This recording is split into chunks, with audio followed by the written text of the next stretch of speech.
really property development is ideally suited to a group structure with a holding company and subsidiary companies, maybe dealing with different developments in each company, so that as you complete each development you may wish to wind up and distribute your profits up to the top company, and eventually potentially wind up top company and get your entrepreneurial leave. We did a couple of houses recently for a client. I'll show you a picture of them a little later on. He'd laid the lawns, he'd done the fencing, he'd done the slab, he'd done the curbs of all of his driveway. The only thing that was missing was his house. We turned up, they put the scaffolding up. Within a week, the first house was up. On the second week, we put the second, it was about 3,500 square foot house. The roof tiles were going on the first house. By the time we finished the second, it was complete. It's about being fast and efficient, but it also is about being very, very detailed. So it's all about planning, process, and management of that whole circle to ensure you get the building exactly as we've designed it. I've always said with London, perhaps we just need to ease the belt one notch and just let London grow entrepreneurially, because that's the essence of London. It's an entrepreneur city. It's never been master planned. It's tremendously organic, and I think that we should allow that entrepreneurial drive to come through. Transfer is where you have a risk that you would like to run the activity, but you can transfer that risk across, i.e. use insurance.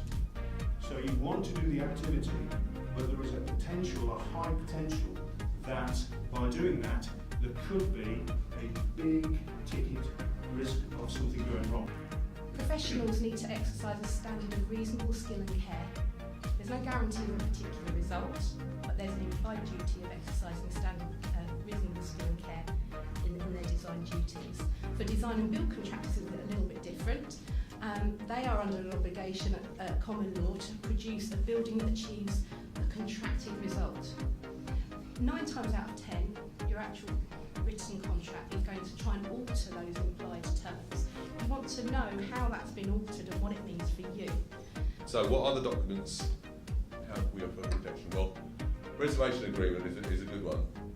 All of these documents are on the Checkmate website, and they are there so that if you use them, you know that you can't get challenged by another trading standard service anywhere in the country. That's the bottom line. It wasn't worth his time going to drive 3 hours to replace a £5 part, but it was worth his time in terms of the longevity of the relationship.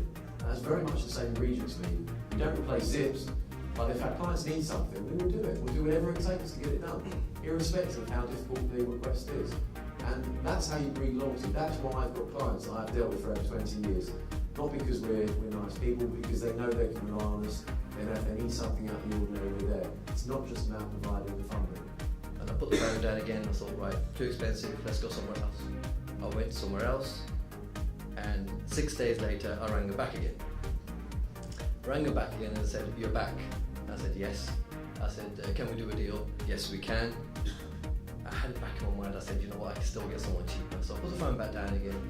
And 14 days later, I gave Regentsmead a call on Friday, I think it was about Friday, 4 o'clock. Spoke to James Freeman on the phone. I said, I need finance and I need an hour. He goes, are you sure? And I said, yes. Friday, 4 o'clock. I was in the office at Monday at 1 o'clock with my father. It took us half an hour to go through the deal. And it wasn't 8 days later, it was 7 days later, the money was in our bank and we were flying. So it was accomplished. And I've never looked back.